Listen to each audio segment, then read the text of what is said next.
Many are acquainted with motor clubs, but one in particular has gained notoriety above others, the Hells Angels. With chapters spread worldwide, including multiple in the Netherlands, the Hells Angels boast a rich and eventful past. In this video, we'll explore their origins and spotlight a specific Dutch chapter known for its infamy. Under the leadership of a determined figure, this chapter struck fear for an extended period, earning a notorious status as one of the most aggressive groups in the Netherlands. Join us as we uncover the story of the Dutch Hells Angels. Let's delve into it.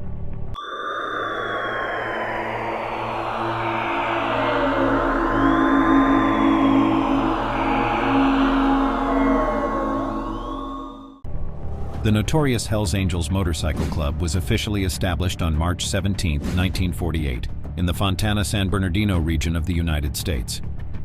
While Otto Friedli is commonly credited with its founding, conflicting reports exist regarding the true originator of the club.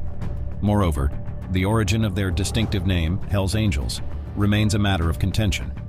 Some attribute it to Arvid Olsen, a World War II veteran associated with the Flying Tiger Squadron, which adopted the moniker Hells Angels during the 1950s. As the 1950s unfolded, the Hells Angels witnessed the proliferation of additional charters, localized factions of the club, extending their influence. In 1961, the first charter ventured beyond its Californian origins to Auckland, New Zealand, marking the club's expansion onto the global stage.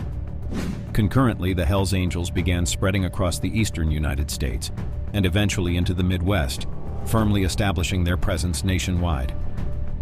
On July 30, 1969, the Hells Angels expanded their reach into London by establishing their inaugural charter in the city. Nearly 25 years later, in 1993, the club further extended its influence by founding its first African charter in Johannesburg.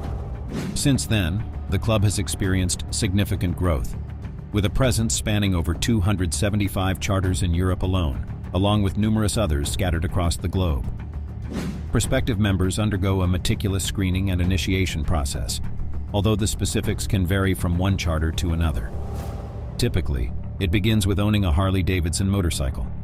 Aspiring members start as hang-arounds, participating in occasional gatherings, before advancing to become associates.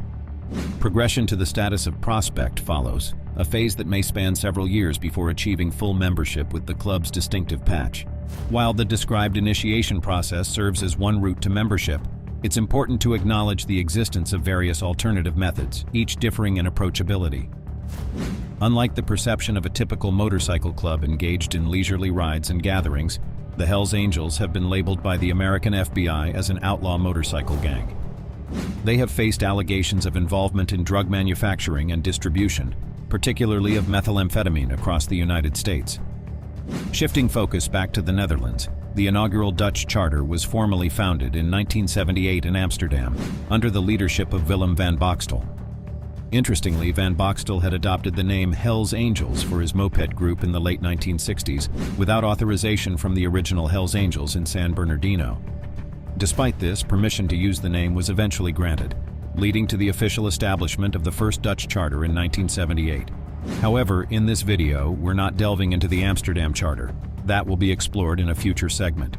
Instead, our focus shifts to the Hells Angels charter based in Haarlem, and for good reason. While the Amsterdam charter operated quietly under the radar for some time, the Haarlem charter has gained notoriety for its turbulent and destructive reputation in recent years. Previously led by Lysander de R, this charter underwent a significant transformation during his tenure, developing a reputation for its strict and aggressive culture, where adherence to his directives was paramount for all members. Lysander de R remains a somewhat enigmatic figure, with limited information available about his background. What little is known hints at a tumultuous early life. At the age of 10, he participated in an athletics competition, finishing 26th. Just 5 years later, he was featured in a Dutch news program investigating family guardianship issues, indicating early signs of trouble. Upon assuming the presidency in 2014, Lysander's leadership initiated a period characterized by a plethora of criminal activities, extending beyond the borders of Haarlem. Extortion, smuggling, robbery, and aggression became synonymous with the chapter's activities. In August 2014, tensions reached a boiling point when a rival motorcycle club attempted to organize a motor show in a venue repeatedly targeted by the Haarlem chapter, resulting in multiple arson attacks. Amid the chaos, the building's owner and family received threats. The cycle of violence persisted. Between 2014 and 2015, 3 rival clubhouses were subjected to arson attacks. Even the mayor of Haarlem found himself targeted by the chapter's audacious actions. His car was set ablaze after he announced intentions to crack down on the motorcycle club and dismantle their operations. Throughout these incidents, one individual cast a long shadow: Lysander. The mayor later reflected on the deteriorating relationship with the Hells Angels charter. Initially, their interactions were amicable, with occasional direct communication.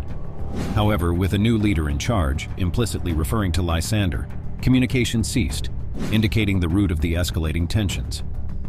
The era of intimidation persisted. In April 2016, members of the Haarlem Charter engaged in a violent altercation with the rival Mongols motorcycle club in a hotel lobby. Chaos erupted as punches were thrown and furniture turned into projectiles. Suddenly, gunshots pierced the air, although fortunately no serious injuries were reported. Nevertheless, it highlighted the Haarlem Charter's readiness to resort to violence. But what motivated this penchant for conflict? An insider disclosed to a Dutch newspaper that Lysander thrived on discord, turning the club into a battleground during his leadership. Described as hot-headed and manipulative, he viewed himself as a sovereign ruler, disregarding opposition and enforcing his regulations mercilessly. Despite dissatisfaction brewing among various charters, they remained passive, hoping for a resolution to the chaos. Fast forward to July 2018, and Lysander de R faced accountability, receiving a 9-year prison term for his involvement in extortion, threats, and violent acts. Shortly afterward, in May 2019, the Dutch government took decisive action, banning the Hells Angels entirely, citing its evolution into a criminal organization rather than a legitimate motorcycle club. If you think Lysander would quietly serve his jail term, think again. In May 2019, even from behind bars, he launched a new motorcycle club named Hardliners MC.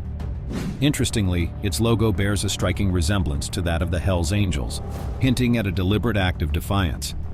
Despite being expelled from the Hells Angels, likely due to misconduct, Lysander appeared eager to provoke controversy. The parallels between the two clubs go beyond just appearance. From colors to typography, the similarity is striking, albeit with a change from a skull to a shark emblem. In recent years, Hardliners MC has seen notable growth, partly attributed to relaxed membership criteria and increased law enforcement scrutiny on more established clubs such as Satudara, No Surrender, and Kulo Wago. As of January 2022, Hardliners boast approximately 200 members spread across 22 charters, but law enforcement has identified 90 members for their involvement in serious criminal activities.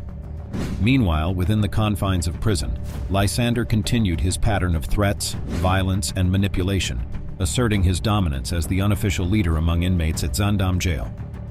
Sources within the prison disclosed that he wielded such authority that he even dictated the schedule for activities like vacuuming, ensuring his own comfort. He enjoyed extraordinary privileges behind bars, including access to staff computers, phones, and unrestricted movement across various sections. This leniency stemmed from his ability to intimidate both staff and inmates, creating an environment where everyone understood to avoid crossing paths with Lysander. Any complaints against him mysteriously disappeared, often leading to retaliation against the complainant, all without consequence. Despite some incidents being caught on camera, authorities remained passive, driven by fear of reprisal from Lysander. The most recent development involves Lysander's relocation to another prison after authorities found a list in his cell containing names of staff members he purportedly intended to harm. His lawyer vehemently refutes these claims, dismissing them as fabrications. This concludes the narrative of the Dutch Hells Angels. If you found this video intriguing, remember to like, comment, and subscribe for more content. Also, share your thoughts on whether you appreciate videos about motorcycle clubs in the comments section. There are many others in the Netherlands worth exploring. Your feedback is essential, and I eagerly anticipate your presence in the next video.